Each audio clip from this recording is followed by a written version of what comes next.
Hello guys, welcome to logical study YouTube channel. तो चलिए आज हम जो क्वेश्चन पढ़ने वाले हैं लॉगरिथम प्रॉब्लम है। यहाँ है log base 2 x plus log base 3 x equal 5। तो गाइस हमें यहाँ x की वैल्यू फाइंड करनी है। चलिए क्वेश्चन को हल करते हैं। काफ़ी ट्रिकी क्वेश्चन है।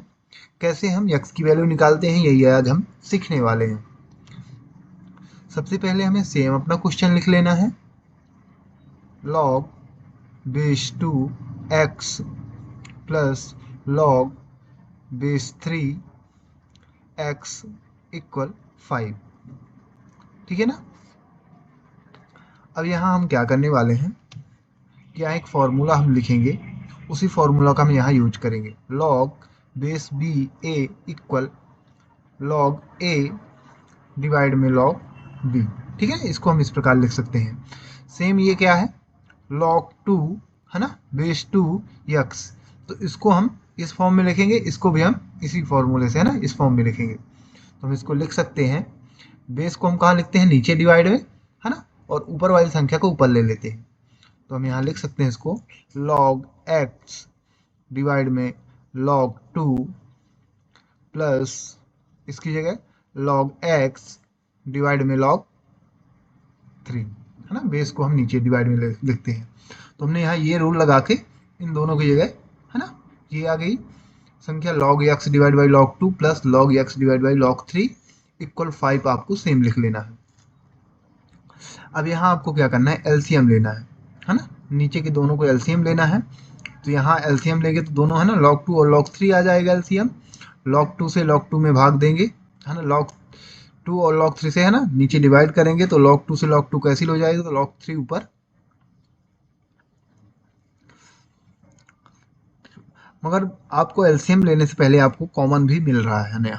क्या मिल रहा है, कॉमन मिल रहा है। log x दोनों जगह कॉमन है, तो पहले कॉमन ले लेते हैं फिर एलसीएम लेंगे। ठीक है ना। log x कॉमन, तो बचा क्या, 1 है ना, ऊपर 1 बचा, 1 divide by log 2 plus 1 divide by log 3। ठीक है ना।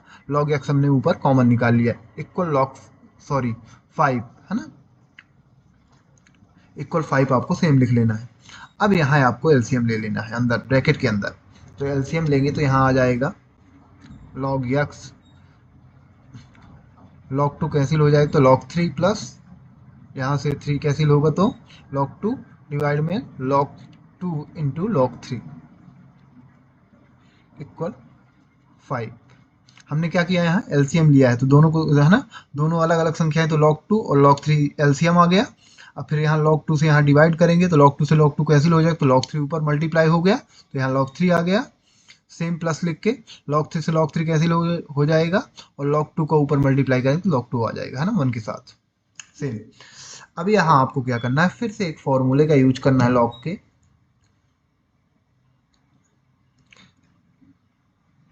log m into n equal log m plus log n होता है। ठीक है ना। log m into n log m plus log n होता है। तो ये किस फॉर्म में है, log m प्लस n है ना, फॉर्मूले के हमारा RHS फॉर्म में है।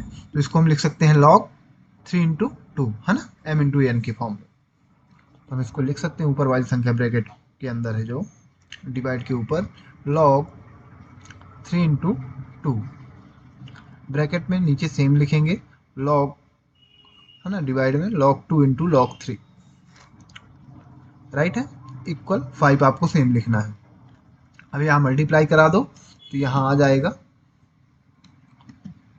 log x है ना, इसको हम सेम लिखेंगे log x ब्रैकेट log 6 है ना, 3 इंटू 2 तो 6 हो जाएगा और नीचे सेम लिखना है डिवाइड में log 2 इंटू log 3 इक्वल 5। अब यहाँ आपको क्या करना है कि log x का कोफिशिएंट है ना, ये ब्रैकेट की जो अंदर संख्या है log 6 divide by log 2 into log 3, तो बटे की संख्या कहाँ जाती है, गुणे में, और गुणे की संख्या बटे में अपोजिट साइड में। तो ये कोफिशिएंट है ना, मल्टीप्लिकेशन की संख्या है तो डिवाइड में जाएगी अपोजिट साइड में जो भी संख्या है। तो कौन सी संख्या, 5 की डिवाइड में जाएगी, और बटे की संख्या हम इसको उल्टा करके लिखते हैं गुणे में।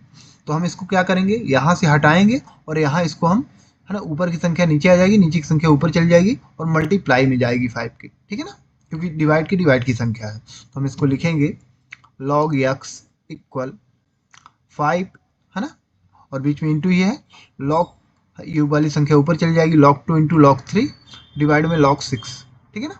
पलट देते हैं संख्या को हम, जब, है ना, इस प्रकार की संख्या बटे की संख्या जाती है, डिवाइड की संख्या दोनों साथ में जाती है मल्टीप्लाई में, है ना,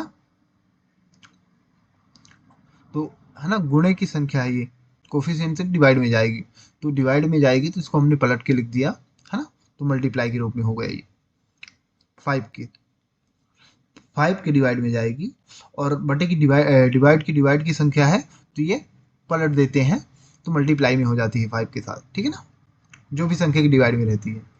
अब यहाँ हम इसको लिख सकते हैं log x इक्वल, ब्रैकेट हटा देंगे तो इनटू log 2 इंटू log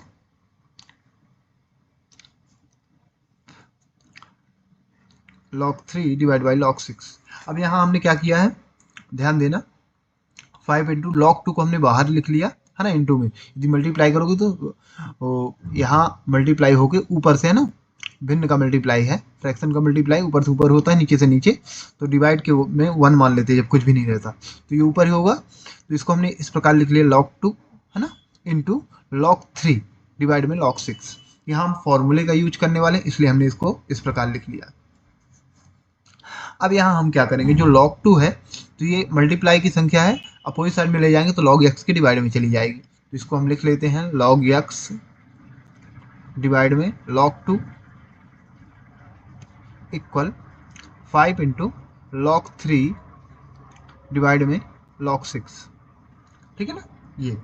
अब यहाँ फिर से हम सेम फॉर्मूला का यूज करेंगे, है ना, log base b a equal, इसको हम क्या लिख सकते हैं, log a divide by log base को, है ना, नीचे डिवाइड में b, तो सेम हम यहाँ देख सकते हैं कि log a डिवाइड में b, log a डिवाइड में b, तो हम इसको कैसे लिख सकते हैं, log बेस यानी नीचे की संख्या, है ना, 2 और x, है ना, एक ही जगह, तो हम इसको लिख सकते हैं, सेम इसको भी लिखेंगे log बेस 2 डिवाइड, है ना, log base 2 x equal 5 into, है ना, 5 इंटू, अब इसको लिखेंगे तो log बेस 6, है ना, नीचे की संख्या बेस में जाएगी 6 और ऊपर की, है ना, ये 3,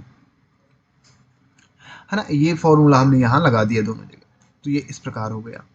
अब यहाँ आपको क्या करना है कि एक फॉर्मूला का फिर से यूज करना है आपको, यदि log base a x equal b है, ठीक है ना, ये फॉर्मूला होता है log base a x equal b, ठीक है ना, फॉर्मूला है b है, तो इसको हम जब, है ना, लॉगरिथम से एक्सपोनेंशियल फॉर्म में चेंज करते हैं तो ये इस प्रकार बनता है x इक्वल a की पावर b, b ये जो रहती है ना a की पावर b,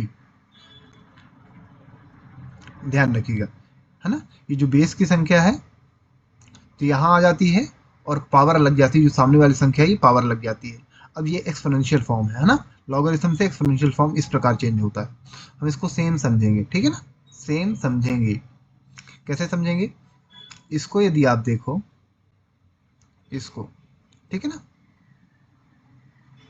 इसको यदि आप इधर देखो तो ये क्या है, ए यक्स, है ना, ए ये इक्वल क्या हो जाता है, बी,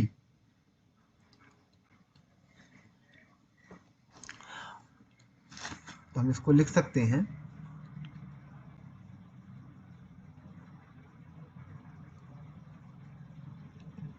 x इक्वल 2 की power 5 into log base 6 into 3, ठीक है ना, ए क्या है, ए कौन सी संख्या कहलाएगी, 2, ठीक है ना, इसको हमने b मान लिया और ये पूरी संख्या है, ठीक है ना, ये पूरी संख्या है, तो यक्स को, है ना, यक्स सेम सेम रहेगा ना, एक्स, और इसको, है ना, एक्सपोनेंशियल फॉर्म में चेंज करेंगे तो ये वाली संख्या कहाँ जाएगी, यहाँ आएगी, और ये वाली संख्या पूरी पावर लग जाएगी इस प्रकार, तो ये वाली संख्या पूरी पावर में चली गई ना, पूरी पावर में।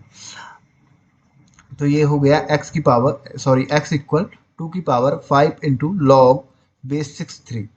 अब इसको हम क्या करेंगे कि यहाँ फिर से एक फॉर्मूला लगाएंगे, है ना। एक्सपोनेंशियल फॉर्मूला होता है a की power m whole power n equal a की पावर m इंटू n।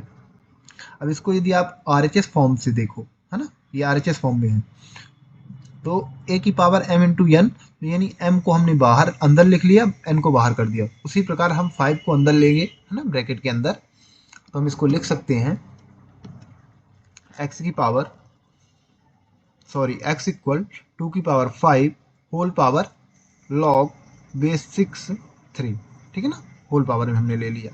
अब 2 की पावर 5 को यदि आप सॉल्व करोगे तो ये आ जाएगा x इक्वल 30,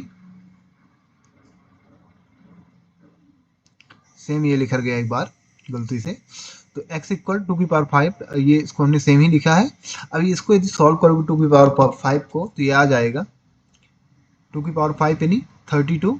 2 का 5 टाइम मल्टीप्लाई करने पर आ जाएगा 32, और ये बाहर से आपको सेम लगा देना है ना, मल्टीप्लाई हो जाएगा बेस पावर। तो यहाँ लॉग बेस 6 3, यही गाइस हमारी x की एक्चुअल वैल्यू कहलाएगी। यहाँ से हमें जो वैल्यू x की निकालनी थी वो अभी निकल के आ चुकी है।